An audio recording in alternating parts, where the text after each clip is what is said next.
उपस्थित संत महात्मा गण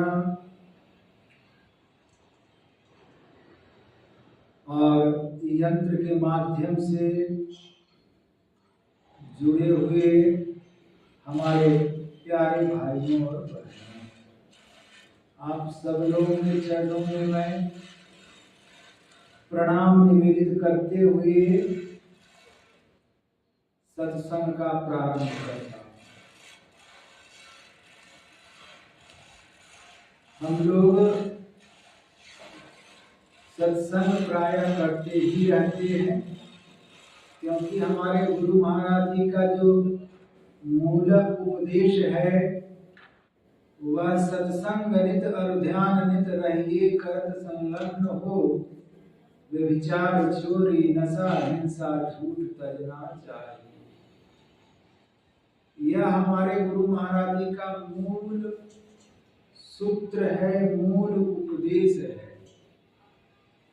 इसलिए जहाँ कहीं भी हमारे सत्संगी गुरु भाई बहन रहते हैं या महात्मा रहते हैं, तो जिस माध्यम से सत्संग करें, सत्संग करते ही रहते हैं। हाँ, जब कोई विशेष सत्संग होता है, साप्ताहिक, पाक्षिक, मासिक, वार्षिक, तो किसी विषय का पाठ होता है और उस विषय के अनुसार उसका अनुमोदन किया जाता है। हम लोग अभी श्री रामचरितमानस सार सरिक तृतीय सोपान अरण्य कांड से पाठ सुना। बहुत बार हम लोग सुनते हैं। वस्तु स्थिति यह है कि सब लोग जानते हैं, सुनते सुनते गुरु महाराज जी से लेकर के आज तक सुनते सुनते वही घिसा पिटा गया और वही बात आज फिर हमको सुनाना है। हमारे पास कुछ नया डिश नहीं है, हमारे पास पुराना है। क्यों एक ही बात को बार बार सुनाया जाता है? इसका एक ही ख्याल है, एक ही बात बार बार सुनाई जाती है, फिर भी धारण नहीं होता। इतनी बार हम लोगों ने इस विषय को सुना और गुरु महाराज जी का सबसे रामचरितमानस में सबसे प्रिय पाठ यही था, क्योंकि इसमें भक्ति का जो एक क्रम दिया गया है, कहां से शुरू करें और कहां अंत होगा, एक जो क्रमबद्धता से भक्ति का सिलसिलेवार ढंग से जो बदलाया गया है, ऐसे अन्य पाठों में नहीं है। अन्य पाठों में कहीं कर्म की बात आती है, कर्म फल का बात आता है, कहीं ईश्वर के स्वरूप की बात आती है, लेकिन इसमें भक्ति के पूरे अंग उपांग सबका वर्णन है। तो इसलिए बार बार इसको हम लोग सुनते हैं और सुनाते हैं। प्रसंग बहुत अच्छा है। सबरी के बारे में हम लोग जानते ही हैं कि वह पहले पूर्व जीवन में खिखिरनी थी, सत्संग के प्रभाव से फिर क्या वह बन गई? रानी बन गई। रानी बनी, फिर भी सत्संग करती रही। उस सत्संग के प्रभाव से किसी महात्मा से आशीर्वाद पाई और भक्ति में जो विघ्न था, रानी बनने के बाद ऊंची जाति का, सुंदरता का, धन का, उन सबों से उन्होंने मुक्ति पाई। क्योंकि खिखिरनी से रानी बनने के बाद, साधु संतों की सेवा करने के बाद, सत्संग सुनने के बाद यह निर्णय हो चुका था अपने जीवन में कि ईश्वर भक्ति ही सार है और बहुत कुछ सांसारिक दृष्टिकोण से उनको वैभव या विभूति में किसी प्रकार के ऐश्वर्य में कोई कमी नहीं थी, परंतु भक्ति में बड़ा विघ्न था। उन सब से उन्होंने निजात पाई और इस जीवन में जिस जीवन का पाठ हुआ है, अब बैठ में क्या क्या नाम था वो तो लिखा नहीं है, इसी नाम से पूर्व जीवन का भी हम लोग काम चला लेते हैं। तो इस जीवन में वह सवर जाति में, भील में एक प्रजाति होती है सवर, इसलिए लोग उनको सबरी कहते थे। सबरी की शादी हुई। मैं थोड़ा ठंडी का दिन है, बहुत ज्यादा विस्तार नहीं करना चाहता। तो शादी हुई, शादी होती है तो लोग बड़े प्रसन्न होते हैं, बड़े एंजॉय करते हैं, लेकिन सबरी एंजॉय नहीं कर रही है। उसकी चिंता और बढ़ गई है कि लो भाई अब फिर बंधन में पड़ गए, शादी होगी, बाल बच्चे होंगे, गृहस्थी, अब इसी तरह फिर मैं भक्ति में आगे नहीं बढ़ सकती। ईश्वर से प्रार्थना करती है कि किसी प्रकार इससे मुक्ति मिले, छुटकारा मिले, क्योंकि आदिवासी थे। शादी होने के बाद लड़का लड़की को लेकर के चले जा रहे हैं, अब यह ईश्वर से प्रार्थना कर रहे हैं। दोनों एक जगह बैठे, थक गए तो जंगल में एक जगह बैठे तो पति से क्या पर्दा करना। अब तक जो घूंघट के आड़ में चल रहा था वो घूंघट का पट खुल गया और आमना सामना सीधा हो गया पति और। रूप इतना सुंदर था कि लड़का को देखते ही बचते बचते हार्ट अटैक नहीं हुआ। वो ऐसा सूरत था क्योंकि उसने मांगा ही यही था। सर पूर्व जीवन में मांगा ही यही था। एकदम इतना अट्रैक्शन था। वो अट्रैक्शन लड़का को नहीं था, वो अट्रैक्शन भगवान को था। अगर लड़का को अट्रैक्शन होता तो लड़का छोड़ता नहीं सबरी को। ऐसी सूरत थी कि देखते ही लड़का कहा कि इसको, इस चुड़ैल को ले जाएंगे। तो जैसे भगवान शिव को देख करके पार्वती के तरफ से जो लड़के देखने गए थे बाराती, सब बच्चे प्राण लेकर के भागे, उसी प्रकार कहीं इसको हम ले गए तो भाई गांव समाज मेरे को क्या कहेगा, और कोई नहीं मिला था, इसी को लाइक किए।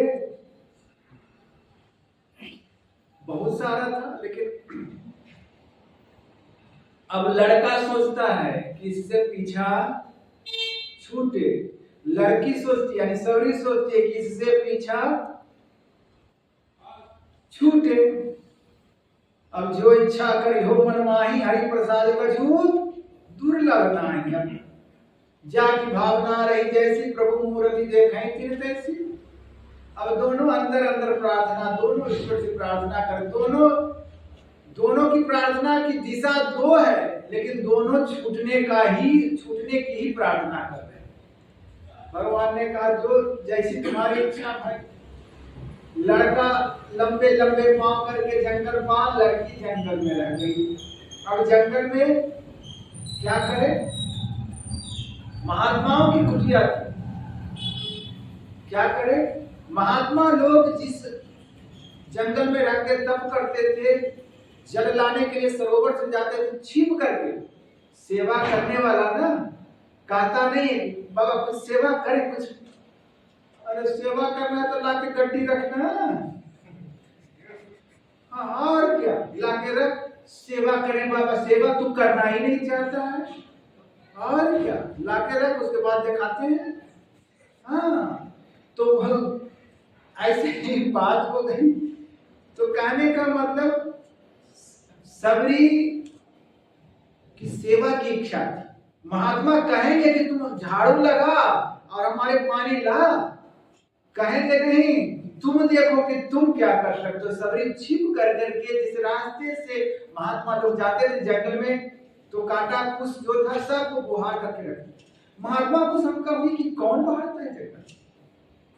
खैर महात्मा को भी अहम होता है, सब लोग तपस्वी को तो होता है, जाति पाति का होता है। अब किसी दिन किसी महात्मा से स्पर्श हो गया। महात्मा ने बहुत बात कही, बहुत बात कही। वह क्या करती, उसको एक तरह से निकाल, परंतु ईश्वर का प्रकोप लगा, क्योंकि सृष्टि ईश्वर की है, नियंता ईश्वर है, हम नहीं है। हम तो मान लेते। जिस सरोवर से जल पीते थे, सबरी का अपमान करने के कारण वह सरोवर दूषित हो गया, पीने योग्य जल नहीं रह गया। उस जंगल में एक मुनि रहते थे जिनका नाम था मातंग मुनि। मातंग मुनि ने उनको सबरी को, क्योंकि मातंग मुनि सिद्ध थे, उन्होंने देखा कि यह उच्च कोटि की भक्ति है, उन्होंने उसको स्वीकार किया, शिष्या बनाया, ब्रह्म दीक्षा दी।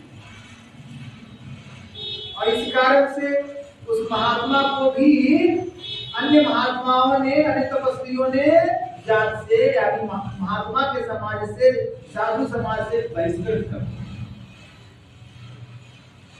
अरे भैया तू जात से निकाल दे, चाहे पांच से निकाल दे, चाहे महात्मा गिरी से निकाल दे, मुझे है काम ईश्वर से, जगत रूठे तो रूठन दे। माता ऋषि के सानिध्य में उसने भजन किया, गुरु की सेवा भी की, अलग कुटिया बन गई थी। अब भैया जाना तो सबको पड़ता है, आए हैं सो जाएंगे, राजा रंग फकीर, एक सिंहासन चढ़ी चले, एक बंधे जाज। उस माता ऋषि के भी जाने का समय आ गया, शरीर छोड़ने का समय आ गया, तो उन्होंने बुलाया, बेटी सुन, अब हमारे शरीर छोड़ने का समय आ गया। बड़ी विलाप करने लगी सभी, गुरुवर आपके सिवा हमारा कोई नहीं, अब आप चले जाएंगे तो मेरा क्या होगा। कहा बेटी मैंने जो तुमको ब्रह्म ज्ञान दिया है, जो भगवान श्री कृष्ण ने सबसे पहले सूर्य को दिया था, वही ज्ञान मैंने तुमको, वही ब्रह्म दीक्षा मैंने तुमको दी है। तुम भजन ठीक ठीक करते रह, अंतर में भी भगवान का दर्शन होगा और बाहर में भी तुम्हारी कुटिया में भगवान आएंगे। तुम दृढ़ता पूर्वक, विश्वास पूर्वक साधन करते रह, तुम्हारा अंदर भी उजियाला होगा और बाहर भी उजियाला होगा। वाह, उनका शरीर तो छूट गया, सबरी बस भजन करने लग गए। अब तो उसका कोई सहारा नहीं है। हाँ, जब कोई हारे को हरि नाम भाई, जब तक संसार में संसार के लोगों की आशा रहती है, तब तक तो देखते हैं कि ये बचाएगा, वो बचाएगा, इससे काम चल जाएगा। लेकिन जब सब आशा छूट जाता है, तो आशा एक गुरु के दिल में और न मन अभिलाषा, जिसकी ऐसी सच्ची श्रद्धा कभी न होते निराशा। जब सब कुछ छोड़ करके जब एक पर आशा करता है, यही तो होना चाहिए। हम बटे हुए हैं, कहते तो हैं, परंतु विश्वास रोज पाठ करते हैं, एक सर्वेश्वर पर अचल विश्वास, पूर्ण भरोसा तथा अपने अंतर में ही उनकी प्राप्ति का दृढ़ निश्चय रखना, सद्गुरु की निष्कपट सेवा, सत्संग और दृढ़ ध्यानाभ्यास, इन पांचों को मोक्ष का कारण समझना चाहिए। ये पांच मोक्ष के कारण एकदम खरा सोना है। हाँ, पूरे, इसमें कोई मिलावट तांबा नहीं है। परंतु रटते रटते बात, एक महात्मा जी थे, महात्मा है तो महात्मा जी का किस्सा कहेंगे। एक महात्मा जी थे, सुग्गा पाल रखे थे, पैरोट, कई जगह सूगा कहते समझते ही नहीं लोग है, सूगा किसको कहते हैं। तो भाई कभी कभी तो सूगा पाल रखे थे, सूगा को सिखाया, खूब खिलाते थे, कहते शिकारी आएगा, दाना डालेगा, जाल बिछाएगा, लेकिन उसमें फंसना एकदम रट लिया भाई साहब। शिकारी आएगा, जाल बिछाएगा, दाना डालेगा, लेकिन उसमें फंसना नहीं। शिकारी आया, देखा कि भाई आज तो सब पोंगा पंडित बना हुआ है, सब पढ़ लिख करके एकदम शास्त्री और आचार्य किया हुआ है, LLB डीलिंग किए हुए हैं, तो अब मेरा तो रोजगार खत्म। लेकिन वो भी पुराना माहिर आदमी था, सोचा कि एक बार लगा के तो देख ले, क्या पता। जाल बिछाया, दाना डाला, और हम ही लोग के तरह था, एक सर्वेश्वर पर अचल विश्वास, पूर्ण भरोसा। अब भरोसा कुछ नहीं है, उसी प्रकार वहां भी ऐसे ही हुआ, बस रटना शुरू किया और सब दाना खाने के लिए उस जाल में उतर गया और सब फंस गया। हमारी हालत, एक सर्वेश्वर पर अचल विश्वास, पूर्ण भरोसा था, अपने अंतर में उनकी प्राप्ति का दृढ़ निश्चय, कितना साल से रट रहे हैं, लेकिन कितना विश्वास है, कई आना विश्वास है कि तो अपने अपने छाती पर हाथ रख करके देख लीजिए, हमको कुछ कहना आगे नहीं। हाँ, जो होना चाहिए, सबरी को हमारी तरह संशयात्मा विनश्यति, जो संशय करता है उसका विनाश होता है। सबरी संशयात्मा नहीं थी, विश्वात्मा थी, विश्वास करने वाली थी। गुरु के वचन प्रतीत न जेहि, सपने सुख सिद्धि सपने उन्नाय। कहने का मतलब, जिसको गुरु के वचन में विश्वास नहीं है, गुरु के वचन प्रतीत न जाहि, सपने सुगम न सुख सिद्धि तेहि, उसको सपने में भी सुगम नहीं हो सकता, सुलभता से सुख और सिद्धि नहीं प्राप्त हो सकती। यानी गुरु के वचन पर जैसा गुरु ने कहा एकदम विश्वास कर लेना चाहिए, भले हम जाने न जाने, विश्वास कर लेना चाहिए। सबरी ने पूरी तरह विश्वास कर लिया। हुआ क्या, सो हम सब लोग जानते हैं कि सबरी को क्या हुआ। सबरी को विश्वास है, अंदर में भगवान का दर्शन कब का हो चुका है उसको, ऐसा नहीं। परंतु भगवान गुरु जी ने एक बात यह भी कही है कि अंदर में भी दर्शन होगा और भगवान राम तुम्हारी कुटिया पर आएंगे, तब उस सगुण स्वरूपी राम के भी दर्शन होने हैं और वो कुटिया पर आएंगे। इसका इंतजाम सबरी कर रही है, क्योंकि गुरु के वचन झूठ नहीं हो सकते, अविश्वास की कोई बात ही नहीं है। रोज झाड़ू लगाती है, बुहारती है, रामा रामा रटते रटते बीती रे उमरिया, रामा रामा रटते रटते बीती रे उमरिया। देख रहे हो ना, काला था भैया, सब उजला हो गया, लेकिन अभी तक कुछ हिसाब नहीं। अब उजला के बाद जलेगा क्या होगा पता नहीं, लेकिन विश्वास में कमी नहीं है, उजला हो जाए कि लाल हो जाए। सबरी से विश्वास में कमी नहीं है, लेकिन सबरी जैसा थोड़े ना। रामा रामा रटते रटते बीती रे उमरिया, रघुकुल नंदन कब आओगे, सबरी के झोपड़िया, रघुकुल नंदन कब आओगे, भिलनी के डगरिया, राम राम रटते रटते बीती रे उमरिया।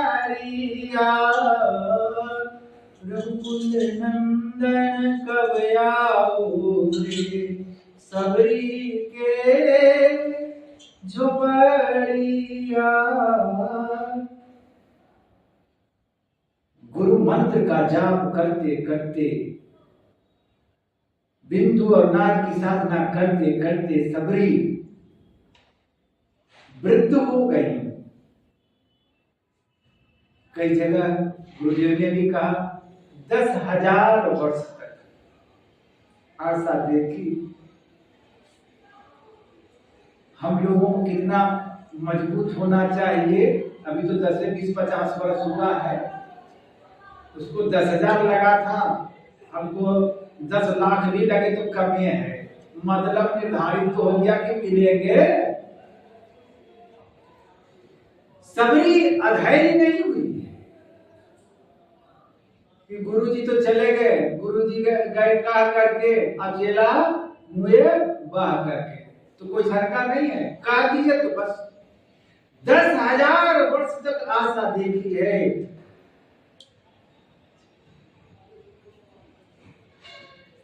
राम जी का अवतरण हुआ, सीता हरण हुआ, सीता की खोज में जंगल में आए।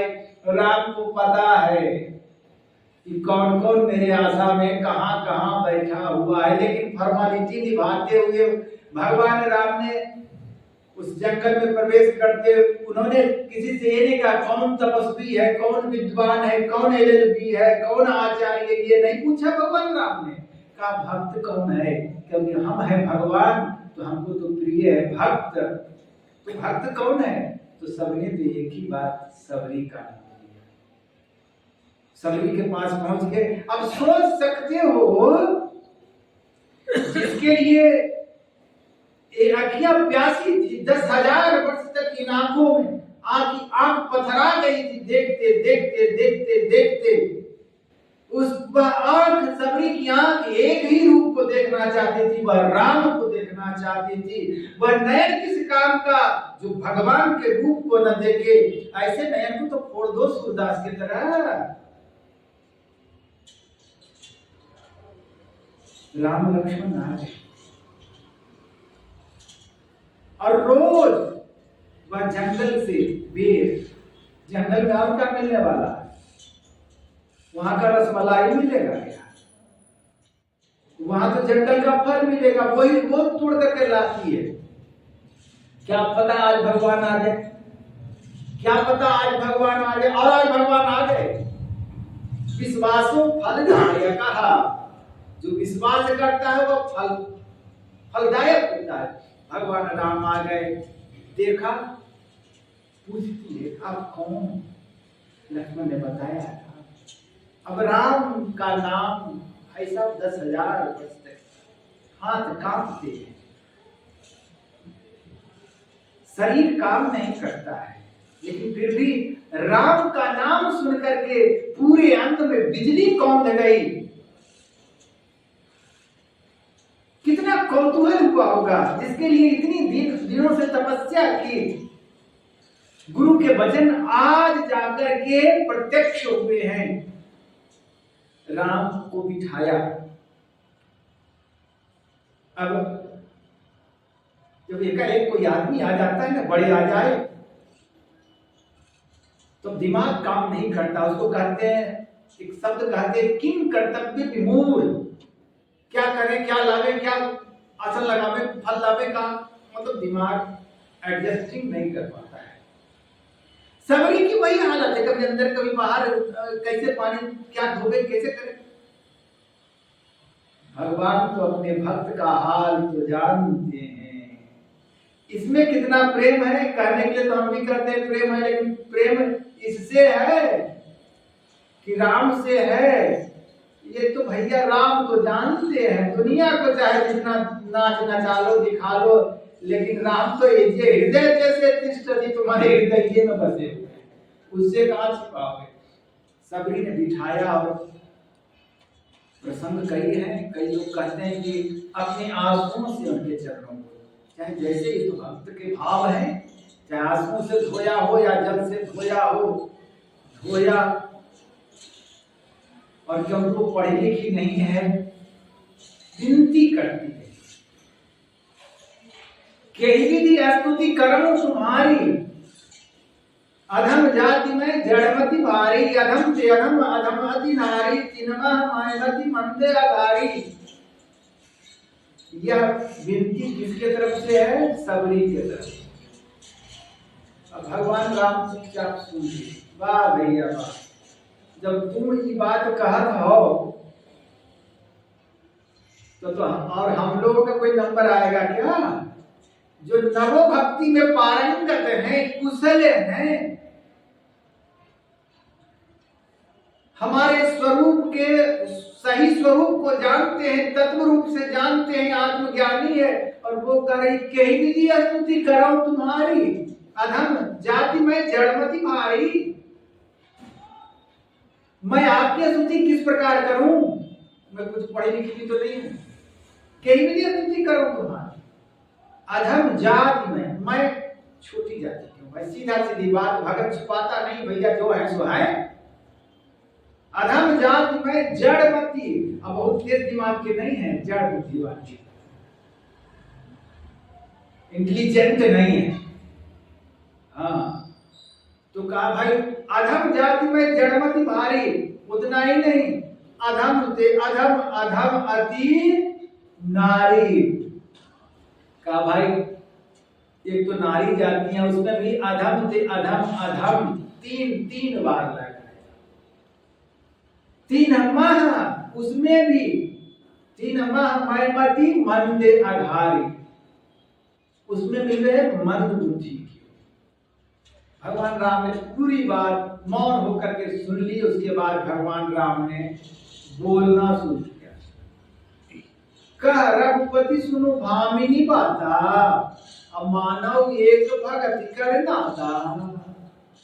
सबरी तू सुन मेरी बात, तुमने अपनी बात कही ठीक है, लेकिन हमारा जो कोई संबंध होता है, हम जो संबंध स्थापित करते हैं, रिश्ता नाता रिलेशन बनाते हैं, है ना, तो वो सिर्फ मान्यता प्राप्त रिलेशन नहीं है।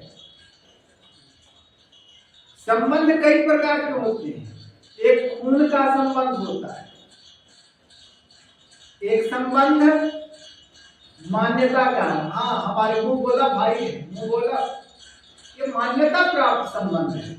हाँ, और तीसरा संबंध होता है सनातन संबंध, जीव भक्त और भगवान का, जीव और ईश्वर का संबंध सनातन है और यह सब दिन रहेगा। सबरी और भगवान का संबंध सनातन संबंध है, ये कभी टूटने वाला संबंध नहीं है। खून का संबंध भी टूटता है और मान्यता प्राप्त संबंध तो टूटते ही टूटते हैं, लेकिन इस संबंध को कोई तोड़ नहीं सकता। तो रघुनाथ जी ने कहा, कह रघुपति सुनो भामिनी बाता। भामिनी शब्द का प्रयोग सुंदर स्त्री के लिए होता है। सबरी कितनी सुंदर है वो मैंने पहले व्याख्या कर दी है, लेकिन भगवान अगर बाहरी सुंदरता को देख करके किसी को सुंदर कहे तो भगवान और साधारण जन में, जैसे साधारण जन इस पंचभूतों से बने हुए शरीर को देख करके, उजली मिट्टी को देख करके, चिकनी चुपड़ी चेहरे को देख करके जो प्रभावित होते हैं, तो भगवान और साधारण जन में अंतर क्या हुआ? भगवान हृदय की चीज देखते हैं, हृदय के स्तर को देखते हैं। भगवान ने भामिनी शब्द का प्रयोग उसके हृदय की निर्मलता, हृदय की शुद्धता को, हृदय के अंदर जो प्रेम है उसको देख करके कहा, कह रघुपति सुनो भामिनी बाता। अब मानव एक भक्ति कर नाता। हमारा नाता क्या चीज का है? हमारा रिलेशन किस चीज का है? तो भक्ति का नाता है। हम दूसरा संबंध नहीं है। रूप यौवन संपन्ना विशाल पुरुषंभवा विद्याहीने नासो भक्ते निर्गंधाय किंसुकाः। बहुत कोई ऊंची जाति में उत्पन्न हुआ, बहुत सुंदर चकाचक लग रहा है, बहुत पढ़ा लिखा था, इससे हमारा कोई लेना देना नहीं भाई साहब। रूप यौवन संपन्ना विशाल पुरुषंभवा विद्याहीने नासो भक्ते निर्गंधाय किंसुकाः। का जो विद्या से हीन है, या विद्या मतलब अध्यात्म विद्या, भक्ति विद्या, ब्रह्म विद्या। जो इस विद्या में पारंगत नहीं है, इस विद्या में कुशल नहीं है, तो विद्याहीने ना शोभन्ते निर्गंधायु किंसुकाः। पलाश का जो फूल होता है बड़ा देखने में सुंदर लगता है, लेकिन उसमें कोई सुगंध नहीं होता है। सांसारिक दृष्टि से बहुत उच्च कुल में पैदा हुए, खूब सुंदर है, सांसारिक डिग्रियां भी है, लेकिन अगर आप में भक्ति नहीं है तो भगवान कहते निर्गंधायु किंसुकाः। कैसा है वो व्यक्ति? पलाश के फूल की तरह है, देखने में तो सुंदर है लेकिन कोई काम का नहीं है। लेकिन तुम्हें तो नवों प्रकार की भक्ति क्या है? तुम नवों प्रकार की भक्ति में पारंगत हो, और तुम अपने आप को, जो भक्त होते हैं वो अपने आप को अतिदीन हो के जिसने सत्संग सुमति ली, अपने को सोई में ही गुरु शरण में कर ली। क्योंकि बिना दीनता के भक्ति प्राप्त नहीं। भगवान राम ने कहा, जाति पाति कुल धर्म बड़ाई, धन बल परिजन गुण चतुराई, भक्ति हीन नर सोई कैसा, बिनु जल बारिद देखिए कैसा। जाति पाति में कोई ऊंचा हो, जाति पाति कुल धर्म बड़ाई, धन बल परिजन गुण चतुराई, सब कुछ में सब एकदम फिट हो, भक्ति हीन नर सोई कैसा। जो भक्ति से हीन पुरुष है वह कैसा सोता है? तो कहा बिनु जल बारिद देखिए, जैसा खूब आकाश में मेघ लगे तो पानी कुछ न पड़े, ऐसा मेघ से का फायदा भाई? धान हो, धाने ना होगा तो तुम मेघ लगते रहो, उससे का फायदा? कहा इसी प्रकार ऐसे मेघ की सुंदरता नहीं है, जिस मेघ से बारिश हो, उसी प्रकार जाति पाति को धर्म बढ़ाई, वो तभी सुंदर है जब उसमें चाहे किसी भी जाति का किसी भी पाति का हो, जिसमें भक्ति हो वह सुंदर है, नहीं तो वह असुंदर है।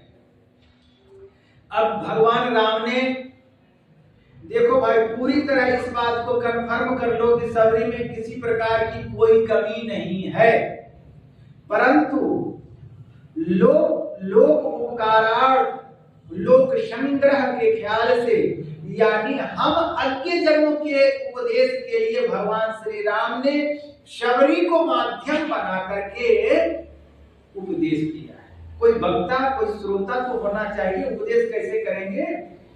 क्योंकि उपदेश भगवान राम को करना है और सामने भक्त पहुंचा हुआ है, और भक्त ही भगवान को सही सही समझ सकता है, इसलिए उपदेश भी उसी को कर रहे हैं। उसके माध्यम से हम लोग सुने और उसको अपने जीवन में उतारे। भगवान राम ने पहले सावधान कर दिया, सावधान सुनो धरो मन माही। जंगल में और कोई हलचल नहीं था, उस जमाना में मोबाइल नहीं था, हाँ कुछ नहीं था, लेकिन फिर भी सावधान करने के लिए कहा सावधान होके बैठो। मतलब शरीर के साथ हम बैठ भी जाते हैं, मोबाइल इतना भी है, लेकिन मन नहीं बैठता है भाई साहब। मन का जो है ना, मन अति कठिन कराल प्रभु हो तजय न विषय विकार, इसलिए कहा शरीर तो बैठा ही है, मन को भी इसी जगह रखना, और नहीं तो जो उपदेश मैं दे रहा हूं ब्रह्म ज्ञान वो तुमको धारण नहीं होगा। तो अब सोच लीजिए कि हम लोगों को कितना सावधान होना चाहिए। भगवान राम ने कहा प्रथम भक्ति संतन कर संगा, यही से भक्ति का प्रारंभ कर दिया। यानी भक्ति का प्रारंभ कहां से है? सत्संग से। प्रथम भक्ति संतन कर संगा, ये सत्संग, क्योंकि सत्संग ही सबसे बड़ी चीज है। गुरुदेव कहते थे सत्संग मेरी श्वास है, सत्संग नित्य अरु ध्यान नित्य, यानी बिना सत्संगत में, शंकराचार्य ने कहा सत्संगत्वे निसंगत्वम निसंगत्वे निर्मोहत्वम निर्मोहत्वे निश्चरितत्वम निश्चरितत्वे जीवन मुक्ति। कहां सत्संग से पकड़े और कहां लेके चले गए शंकराचार्य, जीवन मुक्ति तक। अगर सत्संग से लागी रहो रे भाई, तेरी बिगड़ी बात बन जाएगी। सारा बिगड़ा काम बनेगा तो वो सत्संग से बनेगा। शास्त्रों में कई बात आई, मोक्ष द्वारे द्वारपाला चत्वारा परिकीर्तिता समो विचारा संतोष चतुर्था साधु संगम। मोक्ष के द्वार पर 4 द्वारपाल हैं, क्षमा, विचार, संतोष और चौथा साधु संग। मतलब बात यह है कि साधु के अलावा आपके पास कोई चारा नहीं, सत्संग के अलावा आपके पास कोई चारा नहीं है। यही आधार है आपका। इसलिए भगवान राम ने कह दिया प्रथम भक्ति संतन कर, क्योंकि बिनु सत्संग विवेक न होई, राम कृपा बिनु सुलभ न सोई। बिना सत्संग के सार और असार का, नित्य और अनित्य का, सत्य और असत्य का विवेक कहाँ होगा? तो वह सत्संग से ही होगा। इसलिए प्रथम भक्ति यानी प्रथम क्लास जो है, पहली घंटी जो है क्या है? प्रथम भक्ति संतन कर संगा। इसलिए सत्संग को कभी नहीं छोड़ना चाहिए। दूसरी रतिमम कथा प्रसंगा, और सत्संग में तो कुछ विषय बनाएंगे, तो जो कथा सुनाई जाती है उसको ध्यान से सुनो। नहीं तो डब्बू के जगह पर छोलनी, छोलनी के जगह पर डब्बू, नीमक के जगह पर हल्दी, हल्दी के जगह पर नीमक, चीनी, तो सारा मामला गड़बड़। नॉलेज इज डेंजरस थी। तो इसलिए भैया दूसरी रतिमम कथा प्रसंगा, इसलिए अब रानी रासमणी की तरह नहीं सुनना, ना तो थप्पड़ भी लगोगे। ऐसे हाथ लंबा इतना तो नहीं है, तुम पहले से दूरी बना के रखते हो। हाँ, अरे रानी रासमणी रामकृष्ण जिस मंदिर के पुजारी थे दक्षिणेश्वर के, तो उसको रानी रासमणी बनाया था, उसके पुजारी यही थे। तो एक दिन खास पुजारी जी कुछ भजन सुनाई, रामकृष्ण भाव में आ गया और भजन सुनाना शुरू। रानी रासमणी बैठी हुई है, आंख मूंदे हुए, लेकिन भैया आंख मूंदने से क्या होता है? आंख मूंदी है, अब कोर्ट कचहरी की बात, मुकदमे की बात, चिंतन चल रहा है। जैसे हम लोग को चलते रहता है कि कहाँ कल कहाँ का पति है, मन में घूमते रहता है ना। वैसे ही रानी रासमणी के मन में भी घूम रहा था। रामकृष्ण तो मन की बात जानने वाले, सब तो हृदय की बात जानने का। वाह भैया वाह, हम जब रिकॉर्डर रहेगा, हमको लगा दिया, स्विच ऑन कर दिया, वॉल्यूम चालू कर दिया, बस ये थप्पड़ दिया कस करके। लगा अब जो और लोग थे तो कहा कि अब तो ही गए हो पुजारी, मलकिनिये के मार दियो तब का हो। कहती है मुझको भजन गाने के लिए लगा दिया, तुम कोर्ट मुकदमे की बात सोचती है। अब उसको लगा रे बाप, हम अंदर अंदर क्या सोच रहे थे मन की बात जानते। हमारा पुजारी साधारण, वो भक्त भी तो थी। तो इस तरह नहीं, एकदम इस तरह असावधान होकर के नहीं, इसलिए भगवान राम ने सावधान किया। इसलिए दूसरी रतिमम, मेरे कहने का आशय यही था कि दूसरी रतिमम कथा प्रसंगा। कथा प्रसंग जो होता है उसको रत होकर, संलग्न होकर, प्रेम पूर्वक सुनिए। और कहीं पहले से एकदम कटोरा रहे तो जानते बाबा कुछ नया नहीं, कुछ सब ओल्ड ही है। अरे ओल्ड ही गोल्ड है, नया तो क्या बता दें। नया का जो हिसाब की किताब है ना, इसमें कुछ मिलता है कुछ नया। आजकल के लोग कुछ नया, अब वो नया बताते हैं, 4 थाप लगा के नया। हाँ, नया तरीका वो देने का नया। अरे नया कहाँ रहेगा, काम पुराना। वो एक घिसा पीटा एक तो लिखा नहीं रहा है, तू कहां से लिख सकते? तो दूसरी रतिमम कथा प्रसंगा, गुरुपद पंकज सेवा तीसरी भक्ति अमान।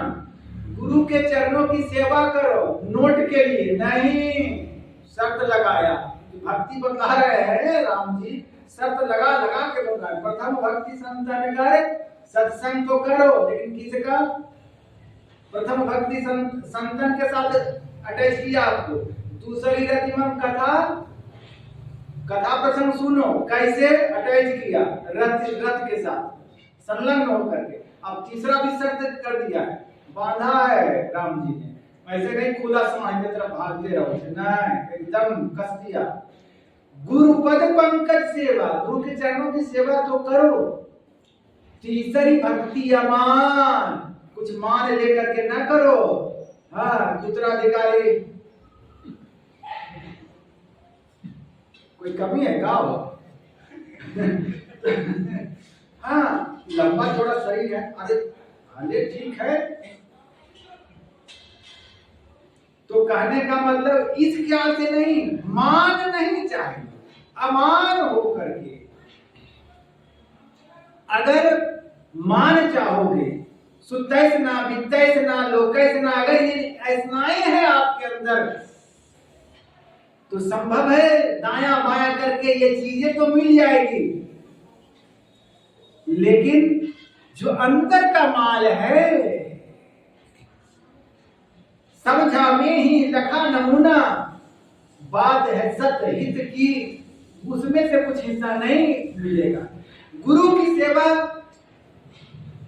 में उसकी संपत्ति के लिए नहीं करना चाहिए। गुरु की सेवा उसके आध्यात्मिक संपत्ति पर शिष्य का अधिकार होता है, उसकी चेष्टा रखनी चाहिए। और जब ऐसे भाव से मान रहित होकर के सेवा करेंगे गुरु की,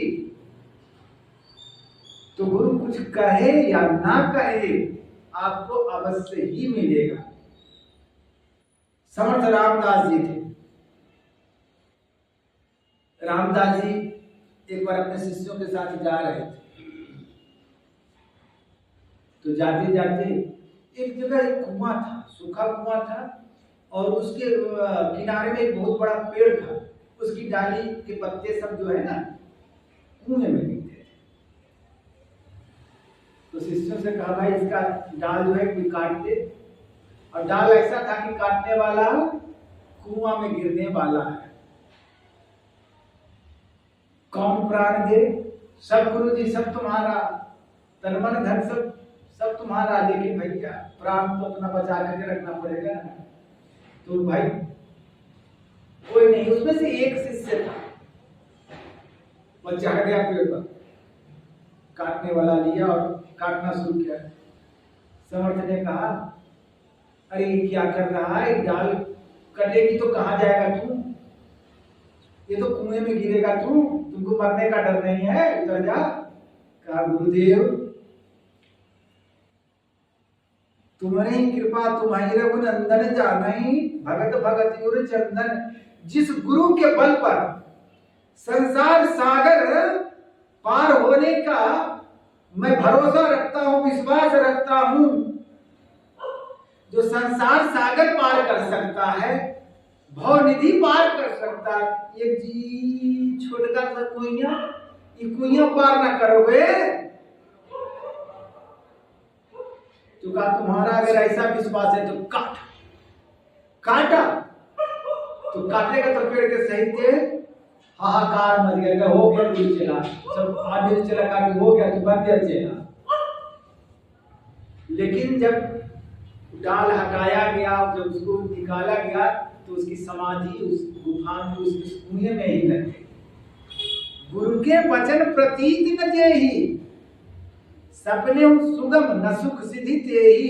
गुरु के वचन पर विश्वास, गुरु भी वैसा होना चाहिए, नहीं तो कहीं हमरा जैसा खड़िया पलटन से गुरु किया ना, तो तू गिरेगा कुइया में, हम तो गाड़ी पर बैठ के भाग जाएंगे। हाँ भैया तू फंस, तू मार, तू जान भैया, हमरा कोई चिल्ला नहीं। हाँ भाई हमरा कोई चिल्ला नहीं, हम चिल्ला बनाते नहीं भाई, तू जान बैठा। तो अगर ऐसा गुरु की हो तो मान लो। आजकल तो ज्यादातर ऐसे ही गुरु हैं, इसलिए गुरु होना चाहिए पक्का, समर्थ गुरु होना चाहिए, नहीं तो काम गड़बड़ होता। ऐसे गुरु की सेवा से ऐसा लाभ होता है। जिस गुरु की महत्ता बतलाई जा रही है वो पूरे समर्थ गुरु की बात कही जा रही है, पूरी तरह जान। तो गुरुपद पंकज सेवा तीसरी भक्तियां, चौथी भक्ति में गुणगण। चौथी भक्ति क्या है? तो कहते मेरा गुणगान करना। देखो ईश्वर की, संत की, गुरु की जितनी कृपा है हम उसका कर्ज चुका नहीं सकते। अरे माता का कर्ज नहीं चुका सकते, क्या कर सकते हैं? लेकिन जब कुछ कर नहीं सकते कम से कम उसकी स्तुति तो करो। स्तुति में कहते हैं भाई इसमें 45 मिनट यार समय इतना में तो हम दूसरा कुछ थोड़ा नेट सर्च कर लेते हैं। अरे टाइम लगता है पास वाला सब क्षेत्र अच्छा, कौन सी क्षेत्र अच्छा लगता है कि नहीं? कुछ लोगों को बड़ा भारी लगता है। अरे भाई जिससे इतना उपकृत है, उपकृत हुए हैं और जिसके बल पर हम संसार सागर पार करना चाहते हैं उसको हम क्या दे सकते हैं? शास्त्रों में लिखा है जिससे एक अक्षर भी सीखे हो उसका मूल्य तुम नहीं चुका सकते। और ब्रह्म ज्ञान की दीक्षा हमको मिली है, ब्रह्म प्राप्ति का ज्ञान मिला है हमको, उसका कर्ज कैसे चुका सकते? इसलिए उनको हम कुछ दे नहीं सकते तो कम से कम उनकी स्तुति प्रार्थना तो हम करें। तो चौथी भक्ति क्या है? यानी जो हम स्तुति प्रार्थना करते हैं यह चौथी भक्ति के अंतर्गत है। कुछ सोचता कि चलो भाई थोड़ा क्या बोलूं, थोड़ा बीत जाए तब से 20 मिनट तो बीत जाएगा, तो 20 मिनट तो बैठे बहुत तेज नहीं है। या अपने को मूर्खता इसमें समय लगाना हमारा समय का सदुपयोग है। स्तुति में, प्रार्थना में, है ना, इससे प्रेम जगता है, हम जुड़ते हैं। तो इसलिए चौथी भक्ति मम गुणगण कैसे करना चाहिए? चौथी भक्ति मम गुणगण करई कपट तजी, दुनिया को दिखलाने के लिए नहीं। आजकल तो भागवत होता है बस झुमका लगा करके, झुमका गिरा करके लोग नाचते। अरे दुनिया को दिखा तो तुम्हें देखते हो तो अजीब लगता है, बुरा बुरा जिसको ना भी आता है ऐसे करते रहते। अरे ये क्या है? भक्ति दिखाने की चीज नहीं, भक्ति छिपाने की चीज है। भोजन भजन द्रव्य अरुणारी ये सब पर्दा के अधिकारी। और जो ठुमका लगवाते हैं वो भी समझ लो कि बहिर्मुखी है। इसको जितना गुप्त रखो, जितना छिपाओगे।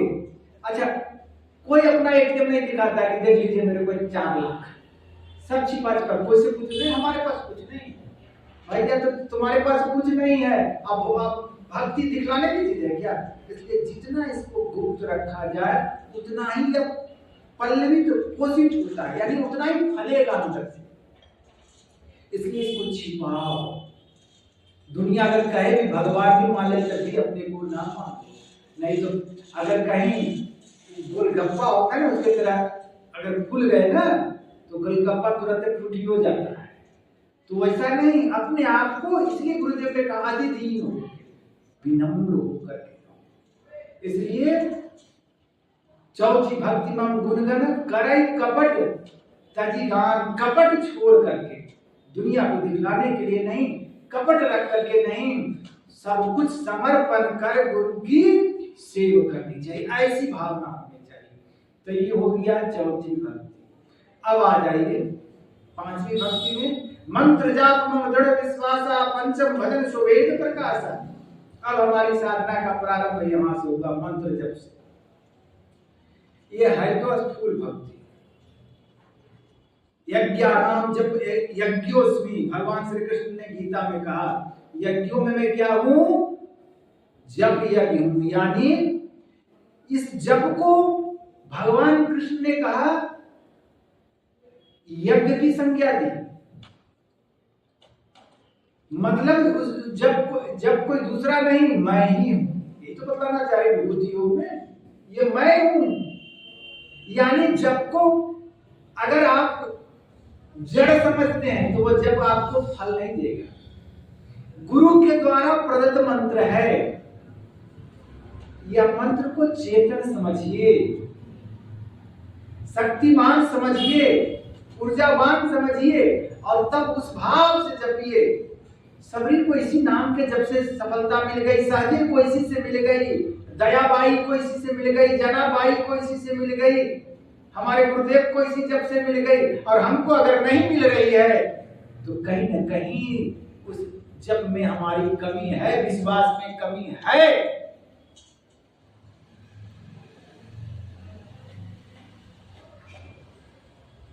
यह मंत्र अति पावन गुरु मंत्र मन ही मन जाप जप, एकदम पवित्र मंत्र है। इसको जितना शक्ति मंत्र में नहीं है, शक्ति आपके भजने में है। कितनी पवित्रता पूर्वक, कितना प्रेम से आप जपते हैं, क्योंकि भक्ति प्राण के होते है, मन ने कीजिए भाव परमार्थ प्रतीक में यह तन जाओ तो जाओ। भक्ति तो प्राण से होता है भाई साहब, तो प्राण से उसको जपिए। जब जपेंगे तो मंत्र जपात सिद्धि, मंत्र जपने से सिद्धि मिलती है। सिद्धि का मतलब ये नहीं कि सिद्धि नवनिधि बलवान, सिद्धि का मतलब आप अपने लक्ष्य की ओर चलें। कई अर्थ होते हैं सिद्धि का मतलब। मंत्र जप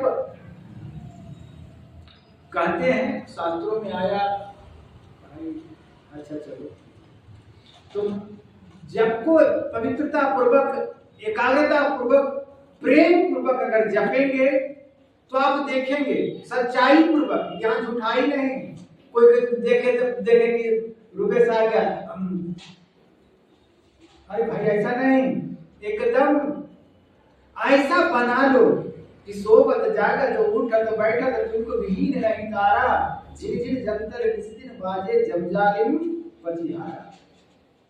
ऐसा बना लो कि खाते पीते सोते उठते हर समय उसका नाम आए। ऐसा अगर बन जाए तो अपना काम हो। और यही के लिए तो लिए हैं, लिए किसके लिए है? इतना भी ना होगा तो क्या होगा? अगर मंत्र जप बढ़िया हो गया तो रूप का ध्यान, दूसरा क्या है अपने यहाँ साधन में मानस ध्यान, तो रूप भी वह पूर्व के चला है। क्यों नहीं आता? क्योंकि आपका जप ही सिद्ध नहीं हुआ। गुरुदेव कहते थे कि अगर कोई 1 मिनट भी कहता है, कई जगह 1 सेकंड भी लिख रखा है, अगर एक सेकंड या 1 मिनट भी अगर जप होता है तो मैं समझता हूँ कि बढ़िया जप होता है। मतलब बैठते कनेक्शन संसार से जुड़ जाता है। जो बैठते हैं जप के लिए, तो बैठते हैं, बैठना चाहिए, बैठते हैं लेकिन सतर्क नहीं रहते, सजग नहीं रहते, सावधानी हटी, दुर्घटना घटी। मतलब लगाना था वृत्ति को उस जप में, लेकिन वृत्तियां बहुत सारी उत्पन्न होती है। वृत्त्यात्मक है मनः, वृत्तियों का समूह मन है। जैसे बैठो जप करो, पूरा तैयारी के साथ है, थोड़ी देर में अच्छा इनोवा 24 लाख वाला अब बनना, प्लान बनना शुरू हो गया। हम लोग व्हाइट कलर वाला लेंगे। हाँ, अब लो भैया जब कहा करो हवा का, अब ले वृत्ति।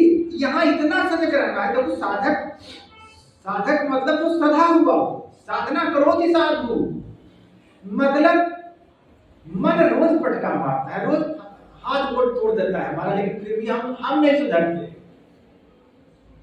कितना थोड़ा सा एक मिनट आधा सेकंड भी मन थोड़ा सा वृत्ति उत्पन्न, क्षण वृत्ति उत्पन्न हो रही, उस वृत्ति को देखो। वृत्ति थोड़ा देर अगर तुम वृत्ति को देखो कैसा वृत्ति उत्पन्न करता है, तब तुमको पता चला अरे भाई साहब ये तो दूसरा ड्रामा कर रहा है। अपने आप को हमें परख रहे हैं ना उस वृत्ति को। इसमें चालाकी यही करना है, क्योंकि मन वृत्ति को ही पकड़ता है, उसका काम है वृत्ति को ग्रहण करना। उस वृत्ति को क्या करना है? डाइवर्ट करना है। उसको जप में उसको कुछ चाहिए काम, उसको जप में परिवर्तित करो, उसको जो काम दो जप में लग जाएगा। सावधान रहो, थोड़ा सा असजग हुआ फिर वो लग जाएगा। इसलिए एकदम सावधानी पूर्वक जप करना। अगर जप हुआ तो रूप सामने अवश्य ही आएगा। तो मानस ध्यान हो गया। अब मानस ध्यान जब हो जाएगा, यह भूमिका है। संतमत की साधना बिंदु और नाद से, दृष्टि और शब्द से शुरू होती है, परंतु एकाएक कोई नहीं पकड़ सकता। ये स्थूल साधनाएं हैं जप, यानी मानस जप और मानस ध्यान का। यही नहीं होता है तो सूक्ष्म साधना से पढ़ते रहो, बिंदु ध्यान, विधि नाद ध्यान, विधि सरल सरल जग में परचारी। तो परचारी तो परचारी, लेकिन हमरा काल हुआ। तो इसलिए सजगता पूर्वक अगर सावधान सजग हैं तो आप अपने को देखिए, क्षण क्षण में कितना क्या नाटक क्या नाच नचा रहा है मेरा। तो इसलिए सावधान होकर के जप करेंगे तो मंत्र जाप में दृढ़ विश्वास, फिर यहाँ शब्द लगाया क्या, दृढ़ विश्वास के साथ कि इसी से हमको सफलता मिलेगी। फिर आगे छठदम शील विरति बहु कर्मा निरत निरंतर सज्जन धर्मा। छठी भक्ति। अब आ जाइए संत मत में। यह सूक्ष्म साधना है, दृष्टि योग की साधना है, बिंदु ध्यान की साधना है। यहां क्या कहते हैं, छठदम। सारे शास्त्रों में, वेदांत की पुस्तकों में भी शम और दम सब जगह मैंने देखा, क्योंकि इंद्रियों का निग्रह और मन का निग्रह यही तो मूल साधना है। छठदम शील विरति बहु कर्मा, यह साधन छठी भक्ति कैसे सिद्ध होगा। छठदम, दम मतलब इंद्रिय निग्रह, कैसे, छठदम शील विरति बहु कर्मा। बहु कर्मा, बहुत से कर्मों से विरक्त होना पड़ेगा। अगर बहुत सारे कर्म करते रहेंगे तो फिर आप जंजाल में ही फंसेंगे। इसलिए कर्म को भी करें तो उससे आसक्ति न रखें। विविध भांति के कर्म जगत में जीवन घेरी फंसाता है। ये तो जीवन को घेर करके आज इधर बना ले, आज उधर चले, आज उधर। अरे भाई, कितने आए और कितने बना के गए, पूरा किसी का नहीं हुआ। इसलिए अगर इंद्रिय निग्रह करना चाहते हैं सचमुच, तो जो विविध प्रकार के कर्म है इसको त्यागिए और अपने को सूरत को, उस जो साधना मिली है नियत स्थान पर, दो नयन नासा मध्य सन्मुख, इस बीच में सुषुम्ना में अपनी दृष्टि को टिकाइए, वृत्ति को एकाग्र कीजिए। जब तक वृत्ति एकाग्र नहीं होगी तब तक आपकी मन तुम बसो तीसरो नैना, मह तह से चलती जोरे, स्थूल नयन निधार दृष्टि हो सन्मुख जोड़ोगे। गुरुदेव दूसरे पद में भी कहते हैं, तन में खोज सज्जन बाहर में खोजना, अपने ही घट में हरि है अपने में खोजना। आगे कहते हैं, दो नैन नजर जोड़ के एक नोक बना के, यह देखने की कला है, यह दीक्षा है। दो नैन नजर जोड़ के एक नोक बना के अंतर में देख, सुन सुन अंतर में खोजना। यात्रा यहां से प्रारंभ होती है। बहुत सजग रहना पड़ेगा यात्रा के लिए। अभी तो हम बैठ ही नहीं पाते, यात्रा तो दूर की बात है। इसलिए अपने आप को आज्ञा चक्र में बैठाने की, जीव का भाषा ही यहाँ है, लेकिन गति नहीं। भाषा का मतलब, जब अगर आज्ञा चक्र में भाषा आई है तो फिर चिंता किस बात की। लेकिन इसके दो पहलू है, अंतरंग और बहिरंग। अभी जो हम लोग भाषा है कहाँ है, बहिरंग में है, अंधकार में है, और चलना हमको अंधकार से प्रकाश की ओर है। तो ये बड़ी सूक्ष्म साधना है, बड़ी पवित्रता पूर्वक अगर रहेंगे, सदाचार का पालन करेंगे तो इसमें गति होगी। यह रूप जगत का बीज है।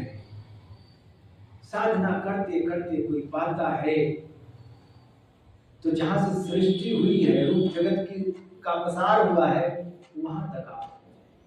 उसके बाद सातम सम मोहिमय जग देखा, मोते अधिक संत कर देखा। सातवीं भक्ति है संत मत की साधना, नादानुसंधान, सुरत शब्द योग।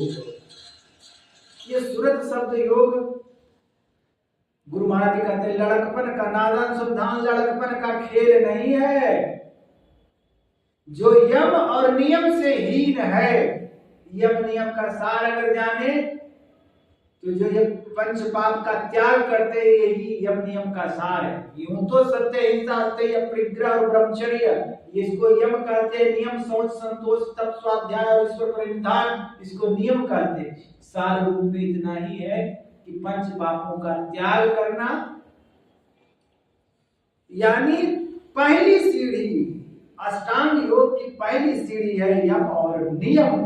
जो इस पहली और दूसरी सीढ़ी को पार नहीं करेगा तो नादानुसंधान उसके जीवन में सद नहीं सकता। भले कादे की सुनते हैं हम, तो इसमें ठूस ठूस के लोग दिखाता है, लेकिन भाई ये बात इतना नहीं है। ये भी तो देखा जाए कि यम नियम कितना सदरा हुआ है। इसलिए यम नियम यानी सदाचार, सार रूप में सदाचार का पालन खूब पक्की तरह से करें तो नादानुसंधान भी सधेगा, हम ही लोग से तो सधेगा। सदाचार के साथ साथ नादानुसंधान की साधना करें, यह संत मत की अंतिम साधना है। इससे बहुत प्रकार के शब्द होते हैं। उन शब्दों में एक शब्द सार शब्द है, जो परमात्मा के निज केंद्र का शब्द है, आदि शब्द है, वही परमात्मा से मिलाता है। उन शब्दों में जो शब्द की दीक्षा लेते हैं, उन शब्दों में पकड़ने का टैक्टिस है। शब्द सब आकर्षक है, लेकिन उन शब्दों में शास्त्र कहता है तय धारा विवाह चिन्हम दीर्घ घंटा निनाद। वह जो धारा है सार शब्द है।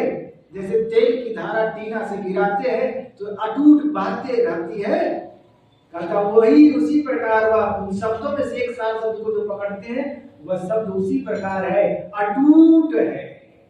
तैर धारा विवाह चिन्हम, और उसमें क्या होता है दीर्घ घंटा निनाद। वो शब्द जो होते हैं घंटा नाद के, वो कैसे होते हैं निनाद, टूटता नहीं है। घंटा का आवाज है तो निनाद होता है तो टूट जाता है ना, उसकी आवृत्ति टूट जाती है ना, का उसका एकदम होते हैं क्योंकि वो निरंतर सोवत जागत उठत बैठत। तो यह नादानुसंधान जो उसको पकड़ता है सारे शब्द को, परमात्मा को प्राप्त हो जाता है। सातम सम मोहिमय जग देखा, जो सम की साधना करता है, मनोनिग्रह करता है। साधना तो दृष्टि की साधना करता है, उसमें भी मन की साधना होती है, परंतु इसमें सिर्फ मन की साधना होती है नादानुसंधान में। जब मन पूरी तरह एकाग्र हो जाता है, संयमित हो जाता है, तो सातम सम, यहाँ समता प्राप्त हो जाती है। समत्वम योगा उच्यते। सिया राम में सब जग जानी, करऊं प्रणाम जोड़ी जुग पानी। यहाँ आकर के सातवीं भक्ति में यह सिद्ध होता है। तो ऐसा करने से सातवीं भक्ति में पारंगत हो जाता है। बाकी कुछ अवार्ड भी तो मिलना चाहिए। आठम जथा लाभ संतोषा, सपने हो नहीं देखई पर। अभी रोज सुनते हैं कि दूसरे की निंदा नहीं करना चाहिए। भजन में अगर सबसे बड़ी बात है कि उड़िया बाबा कहते तो वो निंदा है। और दो को बैठ लो तब बिना निंदा के नहीं, निंदा जैसी कोई बाधक नहीं है। तो कहा अब निंदा किसकी करें, किसकी निंदा करें? अपने से कोई भिन्न हो तब तो। अब तो सिया राम में दिख रहा है, तो अब किसी की निंदा नहीं। यहाँ आकर के सब कुछ खत्म हो जाता है, सिया राम में हो जाता है। सातम सम मोहिमय जग देखा, मोते अधिक संत करी लेखा। मुझसे अधिक संत को जानो, मतलब हम तो सर्वव्यापक हैं, परंतु तुमको ये जो ब्रह्म ज्ञान मिला किससे मिला? संत से मिला। तो प्रत्यक्ष अगर लाभ हुआ तो संत के द्वारा ही हुआ। हाँ, इसलिए संतों को मुझसे विशेष, क्योंकि जल सब जगह है, लेकिन जहाँ हैंड पाइप है, जल तो जमीन के अंदर सब जगह है, लेकिन जल तो हैंड पाइप के द्वारा ही मिलेगा। ब्रह्म ज्ञान सर्व व्यापक है, ईश्वर सब जगह है, परंतु यह ज्ञान कहाँ से मिलेगा? तो संत के द्वारा। इसलिए हमसे अधिक संत को जानो, क्योंकि लाभ तुमको यही से मिलेगा। नवम सरल सब सन छल हीना मम भरोसिए हरस न। अब भाई जिसको आत्मज्ञान हो गया, तत्व ज्ञान हो गया, ब्रह्म दर्शन हो गया, तो अब किससे छल करे? नवम वो सबसे निष्कपट हो जाता है। सातम नवम सरल सब सन छल हीना, एकदम ऐसा हो जाता है। कैसा हो जाता है? रामकृष्ण कहते संत कैसे होते हैं? कहते आलू बैंगन के सब्जी देखे हो, एकदम मुलायम, कुछ नहीं रहता है। कहता संत इसी तरह, तो ऐसे हो जाते हैं संत।